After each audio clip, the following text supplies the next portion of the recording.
Question कर रहे थे कल, आज भी क्वेश्चन ही करेंगे। आज का लेक्चर क्वेश्चन में ही जाएगा। कल फिर हम कन्वेक्शन में आएंगे और रेडिएशन के लॉ पे आएंगे।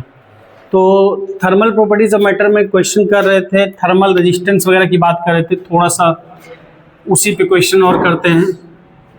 कल बताया था क्वेश्चन करने का तरीका आसान क्या है। क्वेश्चन के आई इक्वल टू सीधा अप्लाई करो डेल टी बाई आर, और जैसे कि डेल वी बाय आर करते हो। यहाँ का रेजिस्टेंस क्या बोलते हैं? Thermal resistance.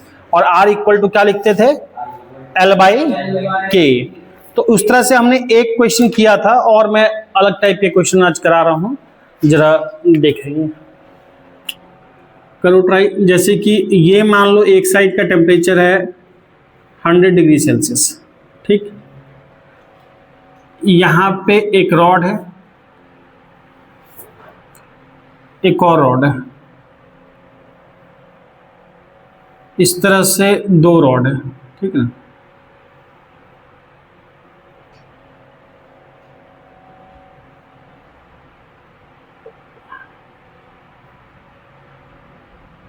ये इस तरह से रॉड है और एक और रॉड जुड़ा हुआ है।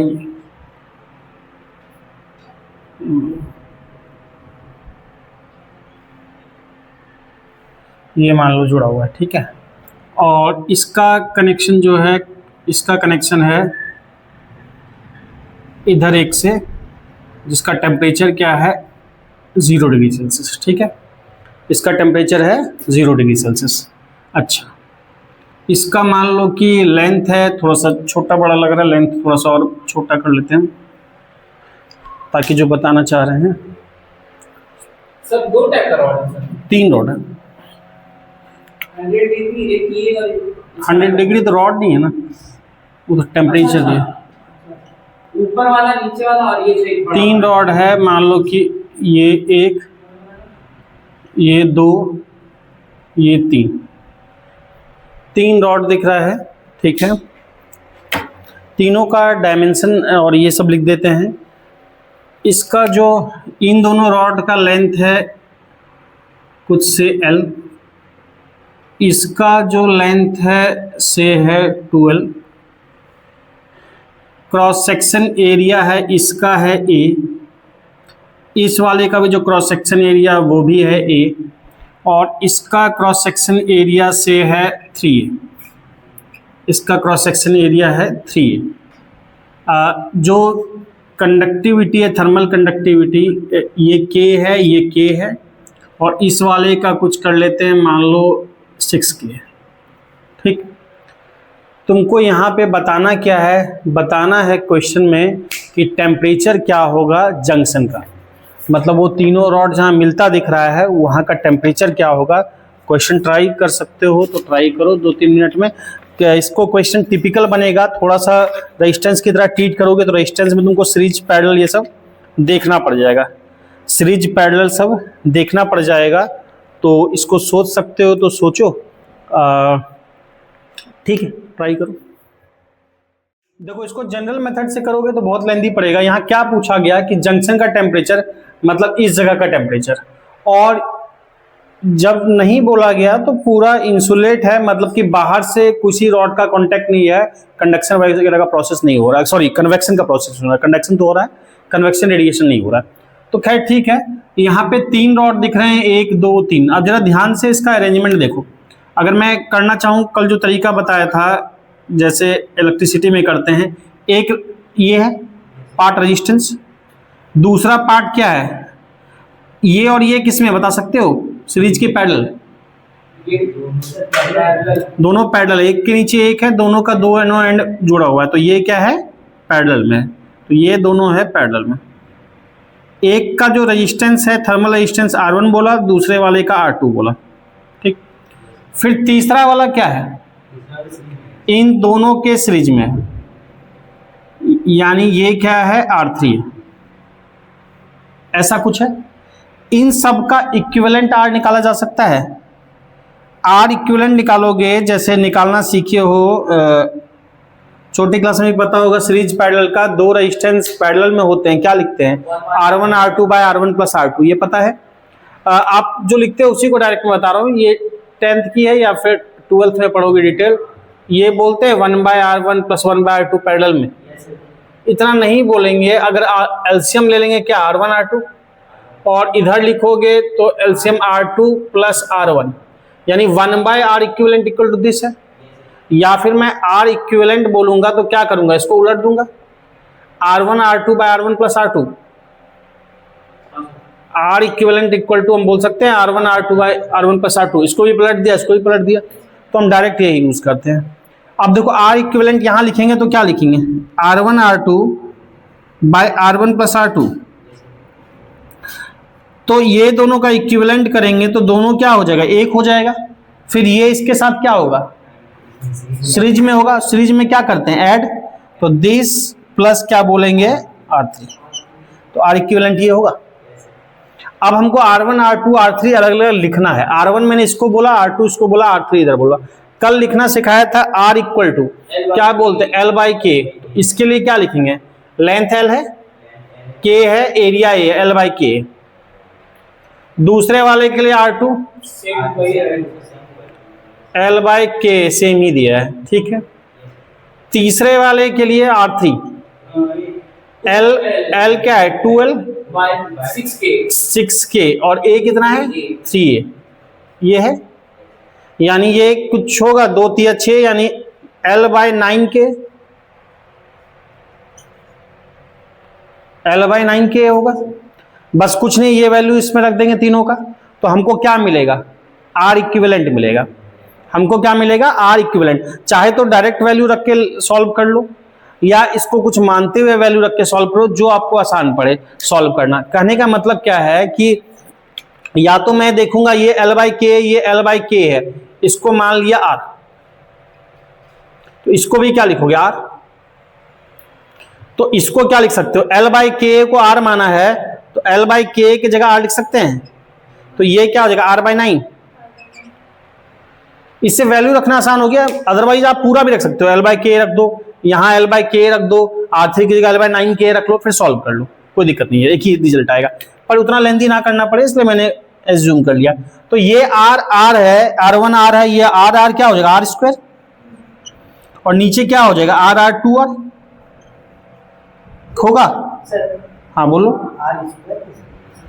R1 क्या बना वहां देखो, R2 क्या बना R इंटू R क्या होगा R², और R + R क्या होगा 2R, और R3 क्या R/9। इसको सॉल्व कर सकते हो, सॉल्व करोगे क्या होगा,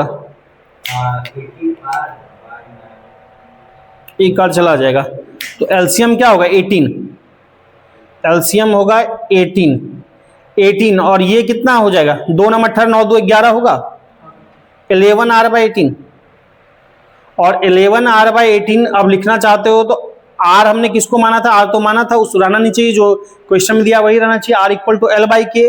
तो मैं R की जगह लिख लेता हूं L/K, तो क्या हो जाएगा 11/18 K, ये हुआ R इक्विवेलेंट।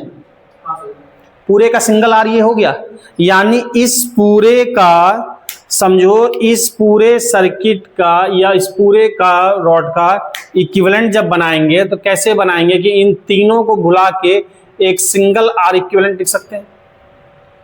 उसके एक साइड कितना टेम्परेचर मिल रहा है 100, अच्छा दो तरह का बात है समझो। अगर पूरे के हीट ट्रांसफर आया, पूरे के लिए समझना, दो तरह के क्वेश्चन बनेंगे। अगर पूरे के लिए, अच्छा यहाँ एक बात और बताया जाएगा कि स्टेडी स्टेट है, इसके बिना आप नहीं कर पाओगे, कल हमने बताया हुआ है। तो स्टेडी स्टेट मतलब रेट ऑफ हीट फ्लो क्या है, हर जगह सेम है। तो इसको आप, अगर मैं लिखूंगा यहाँ R इक्विवेलेंट, अगर यहाँ पूछा जाता रेट ऑफ हीट ट्रांसफर पूरे के लिए, तो पूरे के लिए क्या लिखते, I equal to rate of heat transfer, I लिखा था या Q/T लिखा था, क्या लिखा था डेल्टा टी। डेल्टा टी क्या हो जाएगा 100 - 0 यानी 100, 100 - 0 बाय क्या बोलेंगे R, 100 - 0 बाय R यही बोलेंगे। I equal to del T by R, del T by R, तो डेल टी 100 - 0 और R क्या है 11L/K 18K, तो 18K ऊपर चला जाएगा, तो ये कितना हो जाएगा 1800 यानी कि Q/T या हीट करंट 1800 बाय क्या हो जाएगा 11, 1800 Ka/18 11L होगा। तो ये क्या निकला, ये निकला रेट ऑफ हीट ट्रांसफर। अगर इस क्वेश्चन में पूछा था स्टेडी स्टेट है, रेट ऑफ हीट ट्रांसफर कितना होगा, तो 1800 K/L। हमसे क्या पूछा गया, हमसे वो ना पूछा गया, हमसे पूछा गया यहां का टेम्परेचर बता दो। तो यहां का टेम्परेचर बताने के लिए क्या करेंगे, rate of heat transfer same है, rate of heat transfer same है, फिर क्या करेंगे, इसका हीट ट्रांसफर इक्वल टू इसका हीट ट्रांसफर करेंगे। ये लेंथी क्वेश्चन हो जाएगा, पर मैं समझाने के लिए आपको बता दिया। एक तो क्वेश्चन पूछता है रेट ऑफ हीट ट्रांसफर, वो कंपैरेटिवली इससे थोड़ा कम लेंथी होगा, वो तो यही आंसर आ गया। अगर रेट ऑफ हीट ट्रांसफर पूछा, स्टेडी स्टेट है, सबके थ्रू सेम होगा, जितना पूरा उतना ही बीच का। तो रेट ऑफ हीट ट्रांसफर ये हो गया। दूसरा, अगर अब टेम्परेचर पूछ दिया गया, तो एक बात बताओ कि यहां का टेम्परेचर बोला गया ना, तो यहां का टेम्परेचर अगर पूछा जाए तो इस पार्ट को और इस पार्ट को डील कर सकते हैं। पूरे के लिए हीट ट्रांसफर क्या होगा, सेम होगा, यानी 1 and 2 एक साथ डील करेंगे तो 1 and 2 का इक्विवेलेंट समझना, ये 1 + 2, 1 + 2, 1 + 2 का इक्विवेलेंट क्या था, ये R1 R2 by R1 + R2। तो ये वाला पार्ट होगा R1 R2 by R1 + R2, समझना बात को, ये होगा 1 2। और एक मैं इसका बना रहा हूं पार्ट 1 3 वाला, या चलो इसमें ही कर दिया, ये हो गया 3 वाला। 3 वाला क्या था, R3 था। इसका टेम्परेचर क्या क्या था, इधर क्या था 100। केवल कॉन्सेप्ट के लिए बता रहा हूं, ये लेंथी हो जाएगा लेकिन ठीक है, 0 डिग्री सेल्सियस। ठीक, हमसे यहां का पूछा गया, यहां का हमने मान लिया T। ठीक, तो कैसे निकालोगे, रेट ऑफ हीट ट्रांसफर बराबर है, तो देखो तरीका क्या है, यानी जितना इस पार्ट में है उतना ही इस पार्ट में है और उतना ही पूरे में है, सही है ना। स्टेडी स्टेट बताया था हीट ट्रांसफर Q/T हर जगह सेम है, तो मैंने पूरे के लिए निकाल लिया इतना, उसको या तो मैं इस पार्ट के इक्वल कर दूं या उसको इस पार्ट के इक्वल कर दूं, बराबर है। पर कंपैरेटिवली कम कैलकुलेशन किस पार्ट में करना पड़ेगा, 100 वाले में, दोनों में एक की बात है, पर 100 वाले में R1 R2 R1 + R2 इतना डील करना होगा, समझ रहे हो। इसमें केवल R3 को डील करना होगा, आंसर दोनों में सेम ही आएगा। तो अगर मुझे T चाहिए तो मैं लिख सकता हूं रेट ऑफ हीट ट्रांसफर इस पार्ट के लिए I = ΔT/R, सब में सेम होगा, तो यहां के लिए T - 0/R3 इक्वल टू कितना, पूरे के लिए सेम 1800 K/11L। बात आ रही है समझ में। तो यहां से R3 भी हम निकाले हुए हैं, T = 1800 Ka/11L इंटू R3 से मल्टीप्लाई हो जाएगा, होगा। और R3 कितना है, R3 हम लिखे हैं कहीं, ये लिखे हैं R/9 या L/9 के, L के टाइम R3 लिखे हैं L/9 के, तो कहां पे, अच्छा 180, हाँ बिल्कुल। तो L = क्या है 9/K, R3 = इधर मल्टीप्लाई होगा, ये आएगा, पहले बोलो क्लियर है।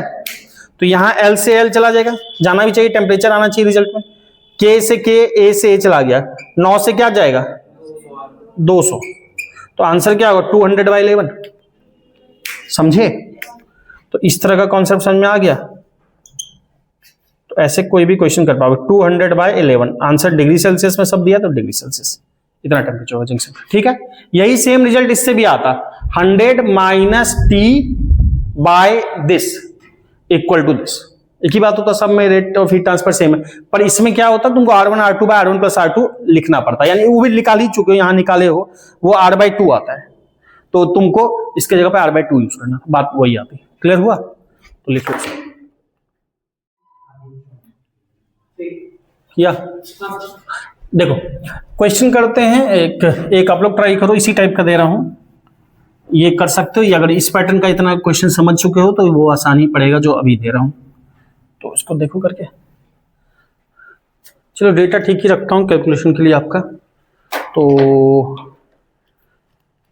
एक क्वेश्चन है,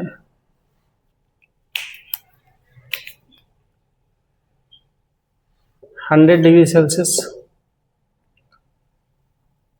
एक रॉड है, ये लगाया बीच में, मान लो ऐसा रॉड है, फिर ये ऐसा रॉड है इधर, चलो 0 डिग्री सेल्सियस ही ले लिया। ये वाली जो लेंथ है ये 12 है, ये इसकी लेंथ जो है वो L है, ये वाली जो लेंथ है ये है 12 है। ठीक, इसका क्रॉस सेक्शन एरिया जो है वो है A है, इसका क्रॉस सेक्शन एरिया भी A है। ठीक, इन दोनों का, इसका बल्कि ऐसा मत समझ लेना कि इस वाले का, रुको ऐसा नहीं समझ लेना, या मैं ऐसे ही लिख देता हूँ, ऊपर पे समझ में आ जाता है, क्रॉस सेक्शन ही लिख रहा हूँ। इसका क्रॉस सेक्शन एरिया A है, इसका भी A है, इस वाले का क्रॉस सेक्शन एरिया 2A है। ठीक, सॉरी 2A, इसको 4A कर लो, इसको 4A कर लो।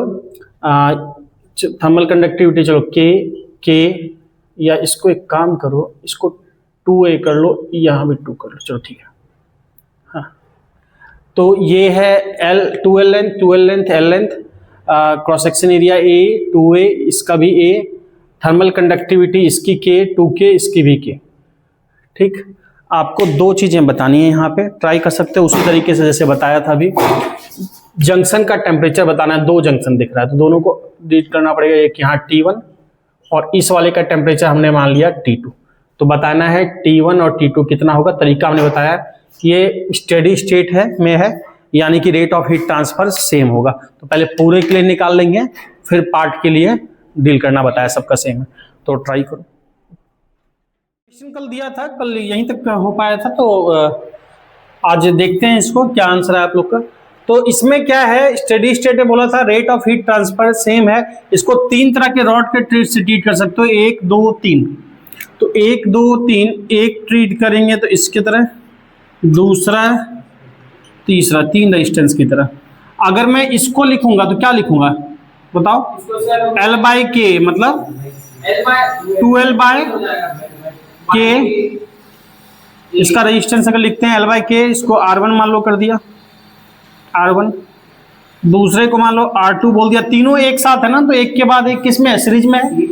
तो इसको क्या होगा, ये L/2K into A, 2K into 2A क्या हो जाएगा 4K, और ये वाला R3 ये कितना हो जाएगा, यानी 12L/K, यही होगा। ये 3 हो गया, तो ये 3 हो गया। इसका इधर का टेम्परेचर कितना 100 डिग्री सेल्सियस, और दूसरे एंड का टेम्परेचर है 0 डिग्री सेल्सियस। बोला स्टेडी स्टेट में सबसे क्या होगा, सेम रेट से हीट ट्रांसफर होगा।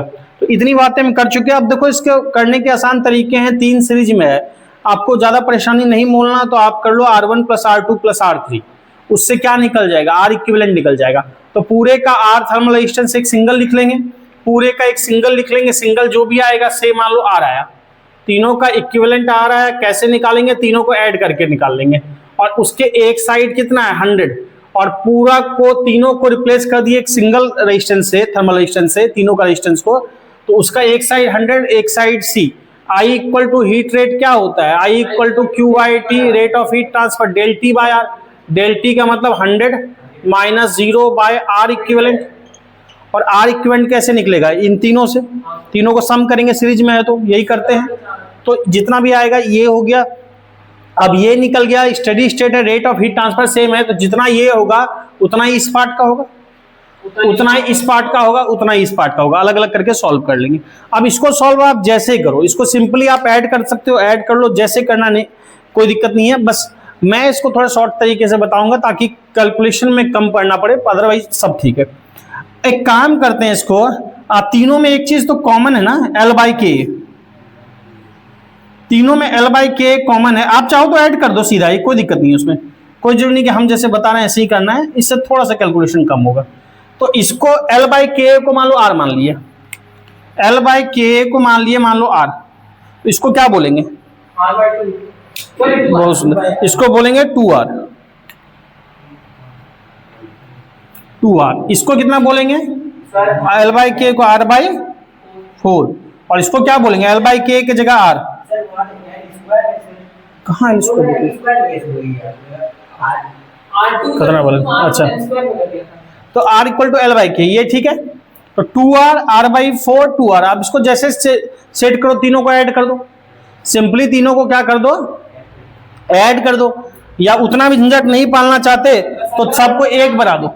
इतना अगर तीनों का एलसीएम लेके कर लो तो भी ठीक है, या मैथमेटिकली बहुत ज्यादा कैलकुलेशन में नहीं पढ़ना चाहते, सबको क्या करो तुम, बाई 4 है ना, 4 से मल्टीप्लाई कर दो। मैं कैलकुलेशन शॉर्ट करने के लिए बता रहा हूं, अदरवाइज कोई दिक्कत नहीं, आप पूरा लिख लो। तो ये कितना हो जाएगा, 4 4 चला जाएगा, तो 4 और 2 क्या हो जाएगा 8, और ये क्या हो जाएगा R, और ये 8, 8 8 16 और R 17 R, 17 R हो जाएगा। आप चाहो तो लिख लो, कोई दिक्कत नहीं है, सिंपल ऐड कर लो। ये समझ में आया, 17 R। और R किसको माने थे, L/K, तो 17 L/K आएगा ना। तुम्हारा कितना आ रहा है, 4 कैसे आ रहा है बोले, हाँ हाँ, गुना करके भागा दे दिए। अच्छा 4 तुम्हारा जाके है, अगर मैंने क्या किया, इसको मान लिया तुम्हारा R, तो R माना है L/K को, तो ये 2R, ये R/4, ये तो सबको मल्टीप्लाई कर दिए रेशियो प्रोपोर्शन से। अच्छा रेशियो प्रोपोर्शन से कर दिए, 4 से मल्टीप्लाई कर दिए, तो 4 से क्या करना पड़ेगा, भाग भी करना पड़ेगा। तो ये कितना आ जाएगा, 17/4। ये समझ में आता है, क्योंकि 4 से मल्टीप्लाई किए थे ना सबको, तो 4 से डिवाइड कर। ये कैलकुलेशन छोटा करने का तरीका है एग्जाम में टाइम बचाने का, अदरवाइज कोई जरूरी नहीं कि आप ऐसे ही करो, आप सिंपली तीनों को ऐड कर दो, ज्यादा झंझट नहीं पालना चाहते तो क्या हुआ 17 R/4। तो मैं यहां पे क्या लिखूंगा, del Q by T 100, और ये 17L 4K ऊपर जाएगा इंटू 4K, यानी 400/17, 400/17 KA/L। अब स्टेडी स्टेट है तो rate of heat transfer her step में सेम होगा। हमको T1 बताना है, T2 बताना है। एक काम करते हैं, 2 पार्ट का सिलेक्शन कर लो, एक बार इसका एक बार इसका। आप बीच वाले का भी सिलेक्शन कर सकते हो, पर बीच वाले में दिक्कत यह है कि इधर का भी अननोन है, इधर का भी अननोन है। T1 T2 2 अननोन है, दोनों में से एक पता करने के लिए इधर से एक निकालना पड़ेगा, या फिर इधर से T2 निकालना पड़ेगा। एक ही बात है, किसी को भी करो।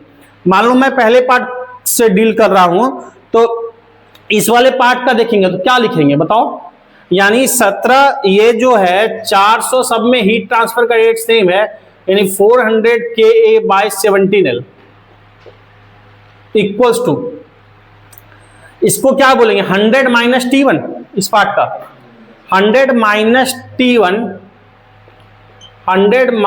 T1 divide by R equal to L/K। इसका कितना था, 2L/K था, 2L/K था, इस पार्ट का था 2L/K। दिस इक्वल टू, इस पार्ट को भी यूज कर सकते हो, इसमें T1 T2 2 अननोन रहेगा, मैं लिखने के लिए लिख देता हूं, अदरवाइज यूज ना करोगे तो ही ठीक रहेगा, इसमें कैलकुलेशन बढ़ेगा। T1 माइनस T2, अब ये बोलोगे कैसे पता चला इस पार्ट के लिए T1 T2 बड़ा है, क्योंकि 100 से 0 हीट ट्रांसफर हो रहा है, तो ऑब्वियस है पहले ज्यादा रहा होगा फिर कम। तो T1 माइनस T2, और उसका क्या है L/4K, del T by R, L/4K, 4K यही था, और इक्वल टू तीसरा पार्ट अगर देखना चाहते हो तो T2 minus 0 equal to T2 minus 0 by 2L/K। अब ये 3 इक्वेशन है, इससे T1 T2 T तो निकाल ही सकते हो, ये तो बताने की मुझे लगता है जरूरत नहीं होना चाहिए। यहां से इन दोनों को सॉल्व करोगे तो T1 निकल आएगा, इन दोनों को सॉल्व करोगे L K कैंसिल, तो T1 निकल आएगा। T1 कितना निकलेगा,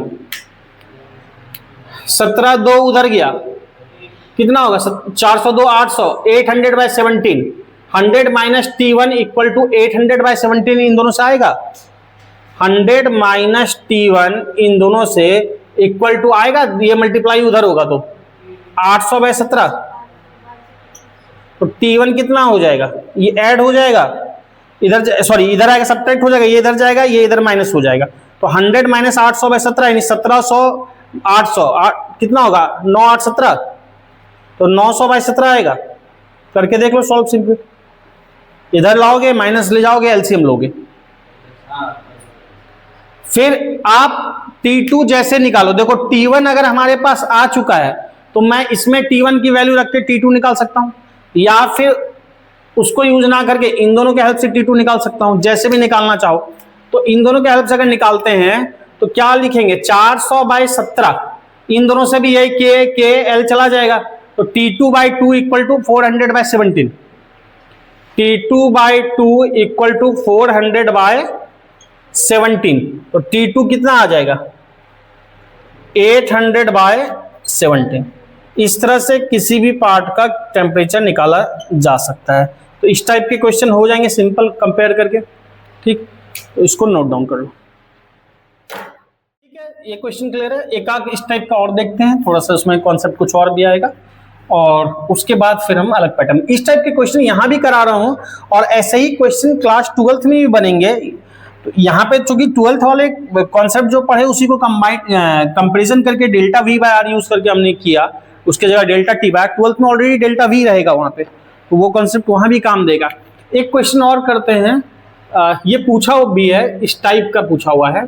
3 रॉड है इस तरह से, 3 रॉड है इस तरह से, टेम्परेचर मान लो 3 एंड पे दे रखा है, इसका इधर एंड पे इस रॉड का मान लो 100 डिग्री सेल्सियस है, इसके इस एंड पे मान लो 50 डिग्री सेल्सियस है, और इसके इस एंड पे से 0 डिग्री सेल्सियस है। ठीक है, जंक्शन का टेम्परेचर कुछ है, वही हमको पता करना है कितना, जंक्शन का टेम्परेचर T पता करना है। ठीक, अलग अलग रॉड के लिए लेंथ और इसकी वैल्यू बता रखी है। मान लो इस वाले के लिए बता रखा है कुछ लेंथ मान लो 12, और लेंथ बता रखा है 2K, और क्रॉस सेक्शन एरिया बता रखा है मान लो A, 12 2K A। उसी तरह से मान लो 0 वाले के लिए बता रखा है L 2K 2A, ये इस वाले के लिए। और एक 100 डिग्री सेल्सियस वाला दिख रहा है, उसके लिए भी कुछ लिख लो।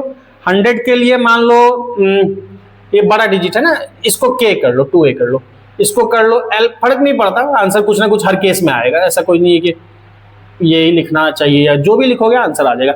मान लो इसको लिख लिए L 2K 2A, 0 वाले को भी चलो ठीक है जो लिख लिया। तो इसका तुम्हारा L है लेंथ, 2K कंडक्टिविटी, और A एरिया है। ठीक है, तुमको जंक्शन का टेम्परेचर बताना है, कैसे बताओगे? सर जैसे नहीं सर, जैसे हम लोग किरचॉफ लॉ जो कहता है, ठीक जा रहा है, गुड, कि जितना जो एक जंक्शन जितना इलेक्ट्रिसिटी आता है उतना ही निकलता है। गुड, वही कॉन्सेप्ट लगेगा कि वही, मतलब उससे क्वेश्चन अच्छा से होगा। देखो क्रिचॉफ्स लॉ पढ़े होगे, 12th में पढ़ोगे, या 10th में था क्या? नहीं था, तो सिंपल कॉन्सेप्ट है, 12th में पढ़ोगे, इधर में भी ऐसे नॉर्मल जानते हो। क्रिचॉफ्स 2 लॉ है, एक फर्स्ट लॉ एक सेकंड लॉ, मुझे जितना काम है मैं उतना ही बताऊंगा, बाकी 12th में पढ़ोगे डिटेल। क्रिचॉफ्स फर्स्ट लॉ का सिंपल सा कहना है कि मान लो ये करंट 2 एम्पियर है, ये करंट मान लो 5 एम्पियर है, यहाँ करंट कितना हो जाएगा सर? इसमें 5 सिंपल कॉन्सेप्ट है, 5 एम्पियर इधर से आ रहा है, 2 एम्पियर इधर से आया, यहाँ कितना हो गया 7 एम्पियर, यही है क्रिचॉफ्स फर्स्ट लॉ। ठीक, यानी नेट करंट क्या होगा, इक्वल होगा। मान लो इसको मैं थोड़ी देर के लिए समझो, इसको मान लो I1 बोलता हूं, इस वाले को I2 बोलता हूं, इस वाले को I3 बोलता हूं, तो यहां पे हम बोल सकते हैं कि I1 plus I2 equal to I3 बोल सकते हैं, या फिर ऐसे भी बोल सकते हैं इसको कि I1 plus I2 minus I3 equal to 0, एक ही बात है। या मैं इसको ऐसे ही बोल सकता हूं net I equal to 0। Summation का मतलब होता है नेट, नेट का मतलब क्या है, सब डायरेक्शन देख के, मतलब ये देख के प्लस, चूंकि ये और ये एक ही डायरेक्शन में है और ऐड करके तीसरा आया है, तो I1 plus I2 minus I3 equal to 0। ठीक, अब मुझे पता नहीं कौन ज्यादा कौन कम है, समझना, कौन ज्यादा कौन कम है, तो कौन ज्यादा कौन कम, देखो बैलेंस कैसे करेगा, थोड़ी देर के लिए समझना क्या किया। अगर ऐसे लिख रहे हैं तो I1 प्लस I2, ये दो चीज एक डायरेक्शन में, तीसरे को कैंसिल करने के लिए, समझना थोड़ी देर के लिए, तीसरों को कैंसिल करने के लिए थोड़ा जूम करें, उल्टा हो जाएगा तो कैंसिल हो जाएगा। तो उल्टा होने के लिए मैं इसकी डायरेक्शन को क्या कर दूं, उल्टा कर दूं, तो 3 plus 2 plus 5 7 minus 7 equal to 0। यानी मैं क्या बोलता हूं, क्रिचॉफ्स लॉ, नेट सम 0 है, मैं सीधा यूज क्या करूंगा क्वेश्चन करते समय, यहां पे मैं जो क्वेश्चन यूज करूंगा I1 plus I2 plus I3 equal to 0। ये मैं क्या बोलना चाह रहा हूं, ये बोलना चाह रहा हूं कि मुझे यहां पता नहीं कि t इससे बड़ा है कि इससे बड़ा है कि इससे बड़ा है कि किससे छोटा किससे बड़ा, नहीं पता। हम क्या करेंगे, t कोई सबसे ज्यादा या सबसे कम मान लेंगे। उससे क्या होगा, t कोई सबसे ज्यादा या सबसे कम मान लेंगे तो किसी से बड़ा होगा, किसी से बड़ा होगा, तो जिससे बड़ा होगा वहां पे t माइनस डिफरेंस प्लस आएगा, और जिससे छोटा होगा वहां पे डिफरेंस माइनस आएगा, और नेट क्या कर देगा, जीरो कर देगा। इस बात को समझ पा रहे हो? किसी से बड़ा किसी से छोटा होगा, नेट क्या हो जाएगा, जीरो। तो मैं सिंपल यहां यूज करूंगा, देखो I1 plus I2 plus I3 equal to 0 hit current. समझना, I3 0, मैं प्लस माइनस यहां मैंने मान लिया कि t को ग्रेटर एज्यूम कर लिया, सबसे बड़ा से एज्यूम कर लिया, तो किसी से छोटा किसी से बड़ा होगा। तो t को अगर मैं इस तरह से एज्यूम करता हूं जंक्शन का, तो मैं क्या लिखूंगा इसके लिए, I equal to del T by T minus 100। थोड़ी देर के लिए समझना, I1 बोला 1 के लिए लिखूंगा t minus 100, del T by R होता है, और r को क्या लिखते हो, l बाय के। तो l बाय के 2k 2a ऊपर चला जाएगा, तो 2k इंटू 2a तो 4k होगा, प्लस समझना 4 t इसमें करोगे t माइनस 50, सब में t को या तो बड़ा मान लो या छोटा मान लो, सब में मैंने t को बड़ा मान लिया, तो t माइनस 50। r क्या लिखोगे इसके लिए, 2l into 2k plus t minus अगला क्या है 0 बाय l बाय 2k, यही होगा।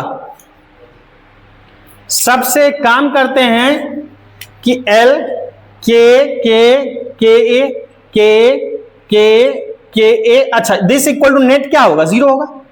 ये नेट कैसे 0 हो पाया पता है, कि कोई t से बड़ा होगा कोई t से छोटा होगा, तो जो t से बड़ा होगा वो वैल्यू क्या, अगर ये t मतलब जिससे बड़ा होगा, t जिससे बड़ा होगा वो वैल्यू प्लस में आएगा, और t जिससे छोटा होगा वो वैल्यू माइनस में आएगा। जैसे प्लस में आया माइनस में आया, नेट क्या कर देगा, 0 कर देगा। बात समझ में आया? तो मुझे उतना दिमाग लाने की जरूरत नहीं, कौन बड़ा कौन छोटा। सॉल्व करते हैं इसको, और कैंसिल हो रहा है कुछ, ये 2 से 2 चला जाएगा, काम तमाम, और नहीं जाएगा। ठीक है, यही था ना, ठीक। तो ये सॉल्व करो, 4 इंटू टी क्या होगा, 4t माइनस 400 प्लस ये क्या होगा t minus 50 plus 2t, t minus 0 ये होगा इक्वल टू 0। सॉल्व करो, सर सबको हम लोग क्या बोलो, माइनस कर देंगे। हाँ t को ही बड़ा मान ली, सबसे माइनस कर दिया, कोई प्लस में आएगा कोई माइनस में आएगा, नेट 0 कर देगा।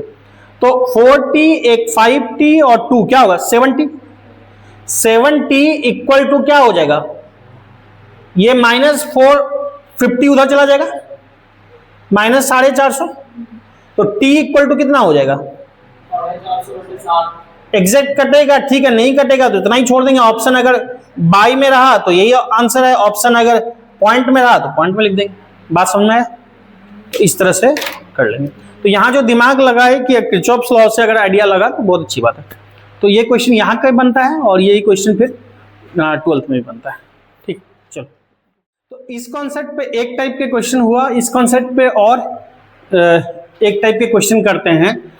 एक बात ध्यान देना, जो हम फॉर्मूला लिख रहे हैं यहाँ पे ना, thermal resistance R equal to क्या बोल रहे हैं, L बाय के, यही बोल रहे हैं।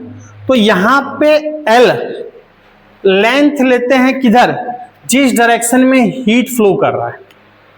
लेंथ लिखना तो लिख सकते हो, लेंथ किधर ले रहे हैं, in the direction in which heat flows, जिस डायरेक्शन में हीट फ्लो कर रहा है लेंथ उस डायरेक्शन में लेते हैं। एरिया किधर लेते हैं, एरिया ऑफ क्रॉस सेक्शन, मतलब एरिया ऑफ क्रॉस सेक्शन का मतलब उसके परपेंडिकुलर डायरेक्शन में, हाँ जिस डायरेक्शन में फ्लो कर रहा है उसके क्या ले रहे हैं, परपेंडिकुलर। कहने का मतलब क्या, जरा समझो इसको, क्योंकि उसका यूज होगा, अभी क्वेश्चन करेंगे उस पर। अच्छा, ये मान लो कि तुम्हारा शेप है, ठीक है, क्यूबॉइड शेप है, तो इसमें मान लो कि इधर से हीट, इस साइड से हीट इधर को फ्लो कर रहा है, समझना। यानी कौन सी डायरेक्शन है, ऐसे। अगर इस डायरेक्शन में फ्लो कर रहा है तो इसके अलग अलग डायमेंशन है ना, तो लेंथ हम ये वाला डायमेंशन लेंगे, लेंथ हम ये लेंगे। ये मान लो कि ये डायमेंशन ए है, ये मान लो 3 डायमेंशन इसमें, ये ए है, मान लो ये डायमेंशन ए है, इसको मान लो कि ये तुम्हारा बी है, ये वाला बी है, और इसको मान लो सी है। ये ए है, ये ए है, ये बी है, और ये क्या है, सी है। तो अगर हीट इधर से, ये हायर टेम्परेचर पे है, ये हायर टेम्परेचर पे है, ये लोअर पे, तो हीट फ्लो अगर ऐसे कर रहा है तो लेंथ में मैं लिखूंगा ए। एरिया में क्या लिखूंगा, इसके परपेंडिकुलर, मतलब ये डायमेंशन क्या है, बी इंटू सी, तो एरिया होगा मेरा बी इंटू सी। अगर समझो जरा सा, अगर हीट ऐसे फ्लो कर रहा है इधर से आके इधर में, ये हायर टेम्परेचर पे है ये वाला सरफेस, और ये फेस क्या है, लोअर टेम्परेचर पे, तो इस तरह से फ्लो कर रहा है, तो मेरा जो लेंथ होगा वो ये होगा बी, लेंथ होगा ये, क्योंकि इधर फ्लो कर रहा है। और एरिया क्या होगा, इसके परपेंडिकुलर ये वाला एरिया, ये वाला एरिया मतलब ए इंटू सी, ए इंटू सी, ठीक। और एक क्या हो सकता है कि मान लो इधर से फ्लो कर रहा है, ऐसे इधर से फ्लो करके इधर से निकल रहा है, मतलब ये हायर टेम्परेचर पे है और ये वाला लोअर टेम्परेचर पे है, तो मैं लेंथ क्या लूंगा, लेंथ ये लूंगा सी, और एरिया क्या हो जाएगा, ये वाला ए इंटू बी। बात समझ रहे हो क्या बोल रहे हैं। अब इसको एक फिगर से बना के लिख देते हैं, देखो, यानी एक क्यूब देख लेते हैं, मान लो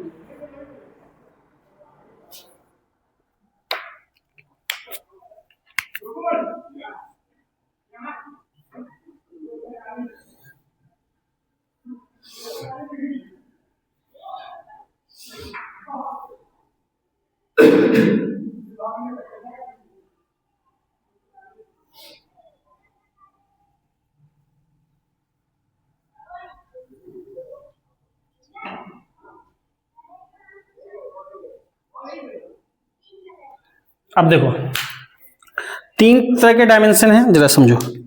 अगर मान लो इसको मैंने ए बोल दिया, क्यूब है, तीनों बराबर होगा पर फिगर में अलग दिखेगा क्योंकि 3D फिगर नहीं है, तो ये ए है, ये वाला डायमेंशन, ये वाली डायमेंशन बी मान लो, ये जो चौड़ाई है, और इसको मान लो सी।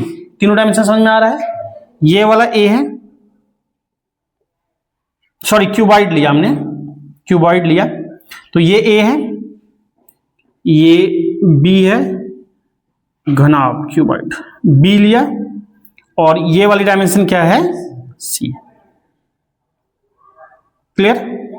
अब जरा समझो अलग अलग फ्लो करेगा उस डायरेक्शन में, हीट के अकॉर्डिंग क्या लिखेंगे। अगर मान लो हीट ऐसे फ्लो कर रहा है, समझना इधर से फ्लो करके इस डायरेक्शन में फ्लो कर रहा है, इसको मान लो मैंने 1 ले लिया इस तरह को, और इधर रेजिस्टेंस को लिखे R1, तो जरा समझना R1 क्या लिखेंगे। इस डायरेक्शन को हमने R1 लिखा, तो R1 equal to R equal to क्या लिखेंगे, L बाई के। तो L में क्या लिखूंगा, देख के बताओ जल्दी, A, और एरिया इसके परपेंडिकुलर यानी ये वाला सी। एरिया कैसे होगा, बिना 2 डायमेंशन के एरिया कैसे होगा बोला, B इंटू सी।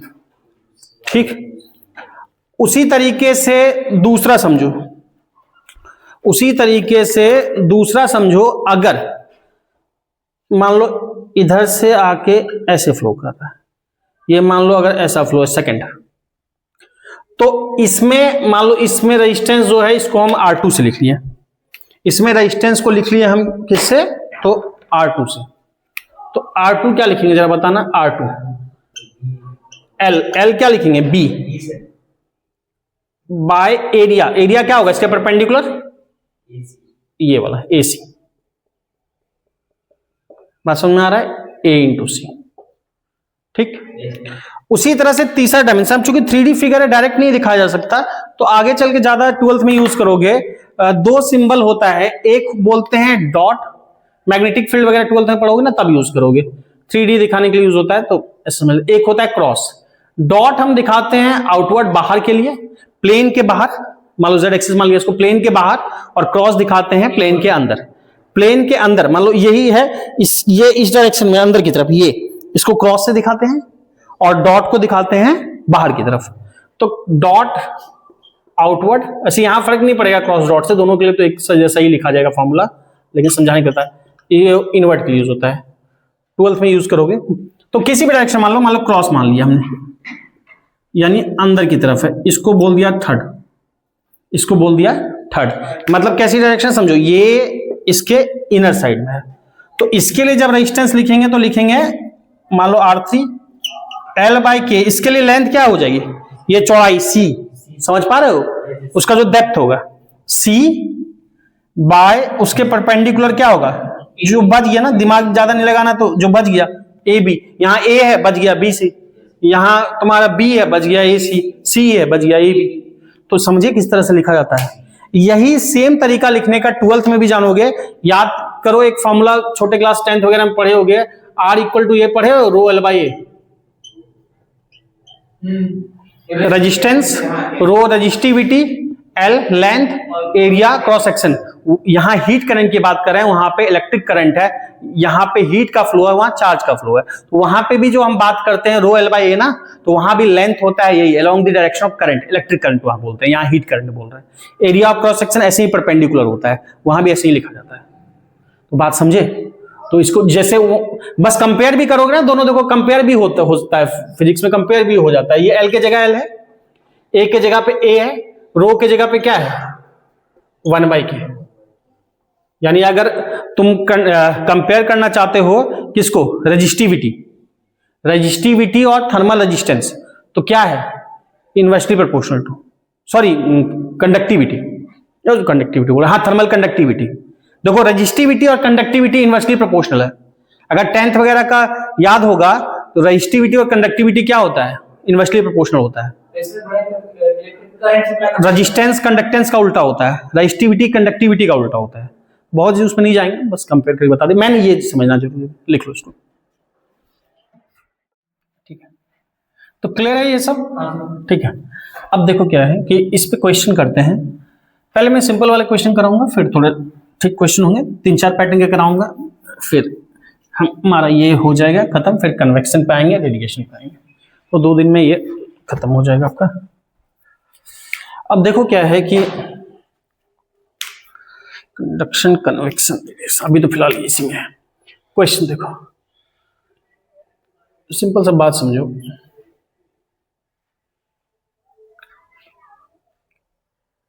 कि इस तरह से सिलेंड्रिकल शेप है कोई, ठीक है ना, इस तरह से सिलेंड्रिकल शेप है। सिंपल सा क्या हुआ कि इधर से इधर हीट का फ्लो हो रहा है, ठीक है। तुम्हारा, मैं केवल थर्मल रेजिस्टेंस लिखने में बता रहा हूं, वो लिख सकोगे तो I equal to del T/R तो लिख ही लेते हैं। तो ये है, इसकी लेंथ मान लो ये डायमेंशन L है और इसका ये है R, ये है R। तो मेरे साथ साथ ही बताते चलो इसका R क्या लिखा जाएगा, थर्मल रेजिस्टेंस। थर्मल रेजिस्टेंस क्या लिखेंगे, रेडियस है R रेडियस, जल्दी से बताओ। सर L की जगह 2R कर देंगे, नहीं L की जगह 2R से कर देंगे जल्दी। R और थर्मल कंडक्टिविटी K है, thermal conductivity K sir R is equal to rho L/A लिख सकते हैं। R क्या लिखते हैं, L क्या लिखते हैं, along the direction of heat flow. यहाँ कर हीट के फ्लो की डायरेक्शन में लेंथ क्या है, L है बाई K।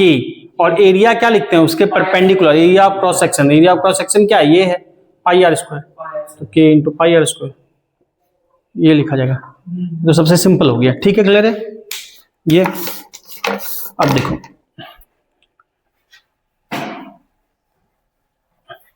अब ये तो मान लो कि सिलेंडर था, ये सॉलिड सिलेंडर था, ये कैसा था, तो सॉलिड सिलेंडर था। अब अगर ऐसा सिलेंडर हो, हॉलो सिलेंडर हो, या फिर सिलेंडर हो उसका कुछ इनर रेडियस दे रखा है और आउटर रेडियस दे रखा है, मतलब क्या है कि ये है, ये है, ये है, ये है। इस सिलेंडर का समझो ये है R1, जरा समझना, R1 कॉन्सेंट्रिक सिलेंडर है, दोनों कॉन्सेंट्रिक है, दोनों का सेंटर सेम ही है। ये R1 है और दोनों डिफरेंट क्वेश्चन है, अलग है क्वेश्चन, दूसरा है जो अलग दिख भी रहा है, सिलेंडर है सॉल्व। तो ये क्या है, सिलेंडर है इस तरह से, R1 और R2 रेडियस है, इनर रेडियस आउटर रेडियस। ये तुम्हारा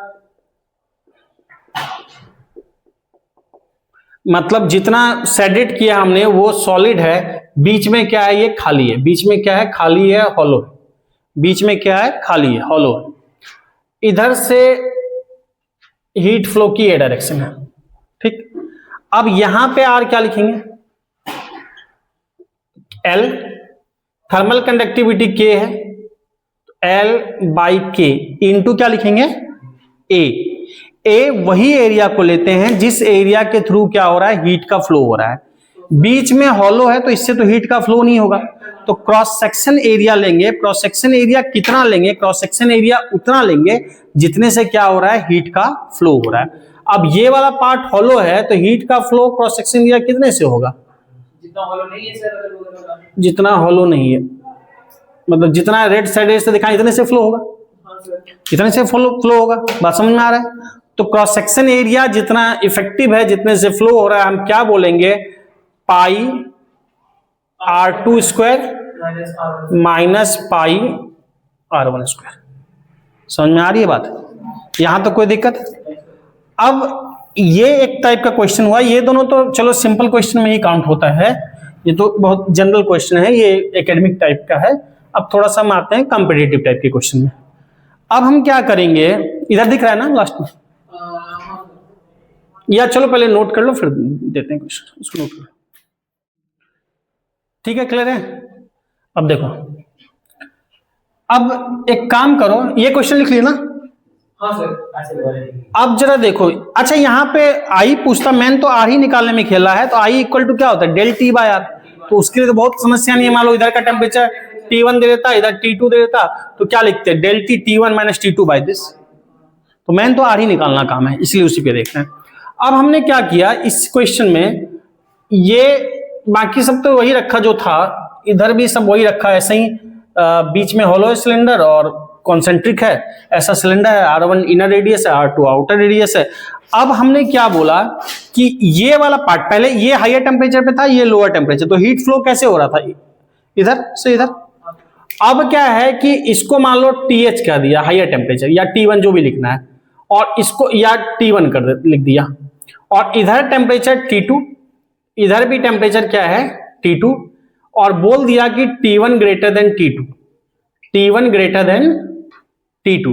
बात समझ में आ रही है, यानी हॉलो सिलेंडर के अंदर का टेम्परेचर ज्यादा है, बाहर का क्या है, कम है, तो हीट का फ्लो कैसे होगा, हायर टू लोअर, ऐसे होगा, ऐसे होगा, इधर से इधर, या फिर इधर देखोगे ऐसे होगा। ये क्लियर है, ठीक। हमको आर निकालने में इंटरेस्ट है, del T by del T तो ठीक है, T1 minus T2।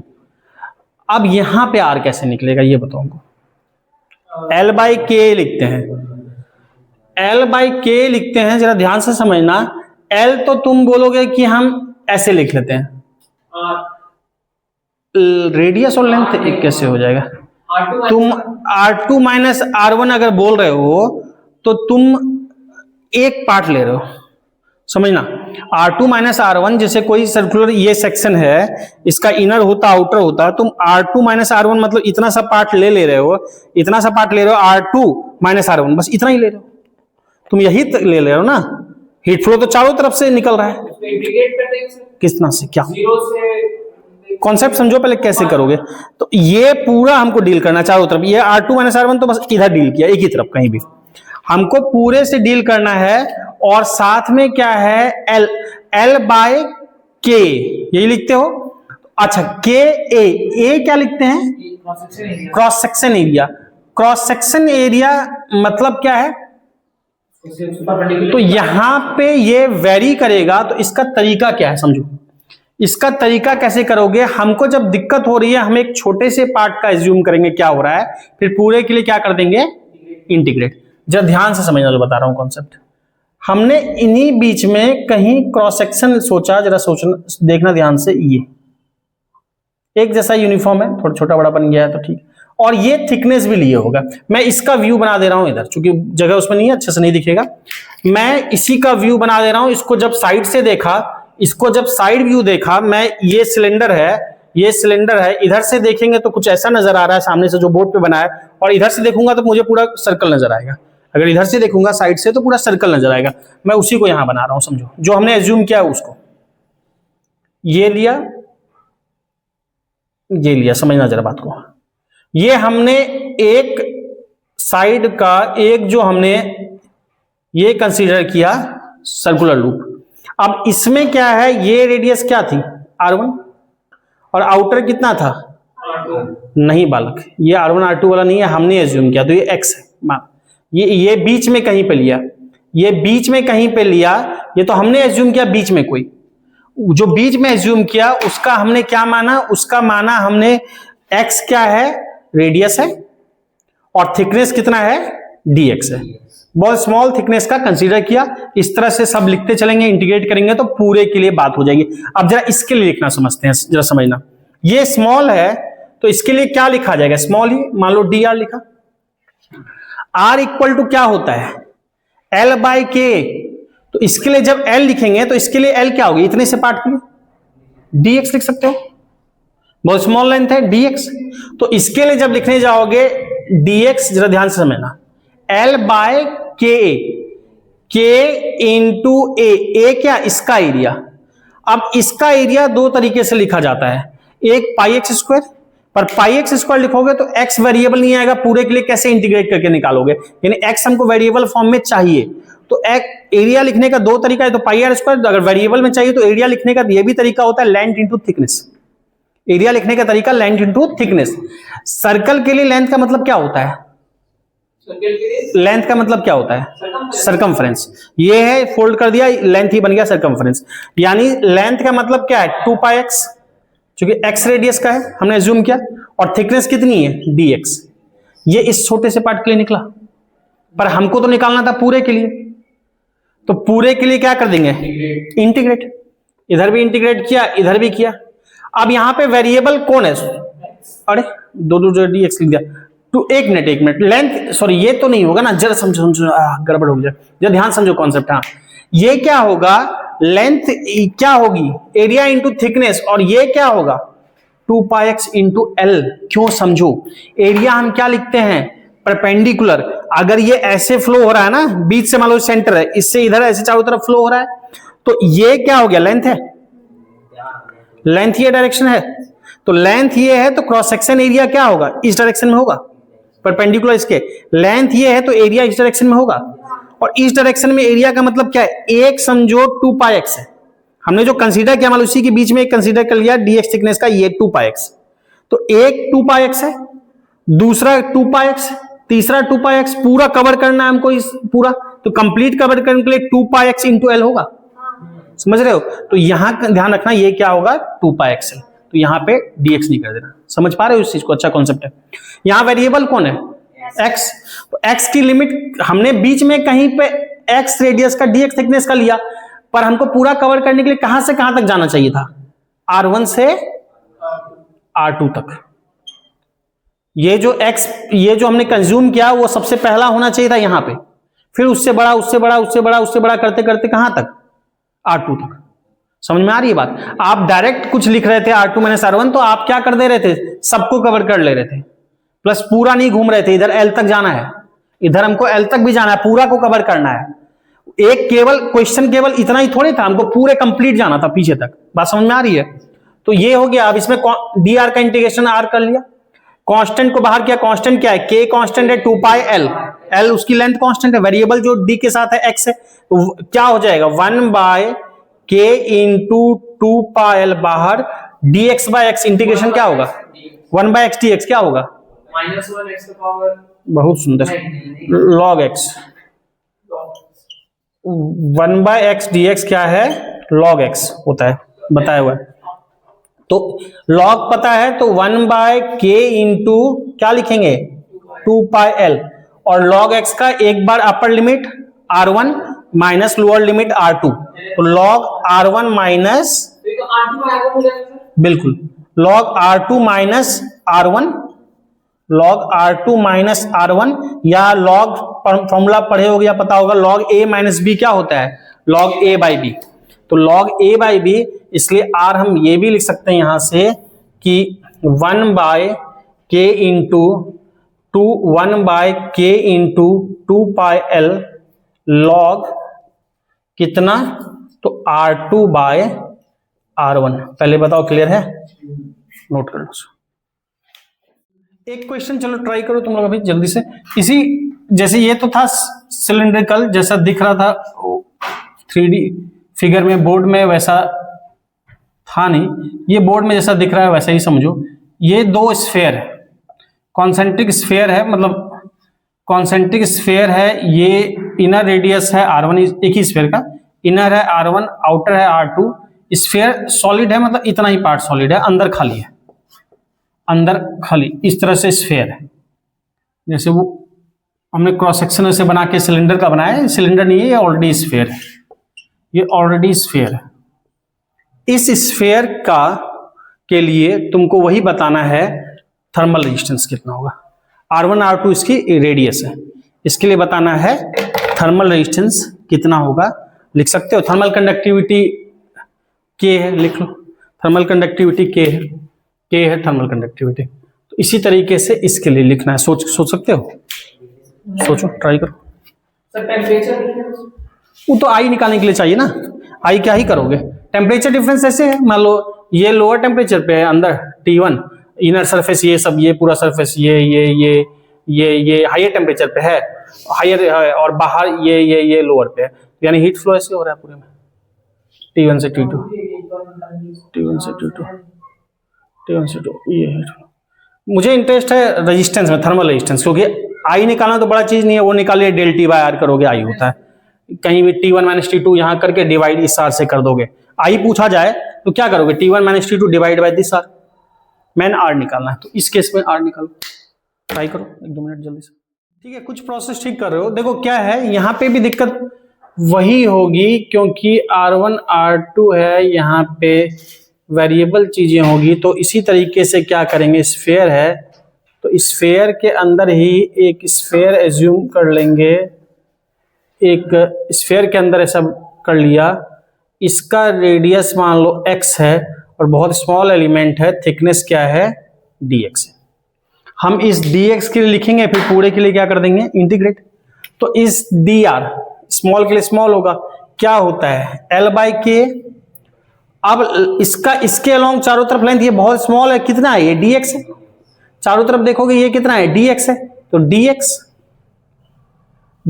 K thermal conductivity. Area क्या होगा, जो हम ये एज्यूम किए हैं कि इसके परपेंडिकुलर, इसके परपेंडिकुलर का मतलब क्या है कि जो एज्यूम किए हैं कि परपेंडिकुलर, बताओ जरा क्या लिखेंगे, एरिया 4πx²।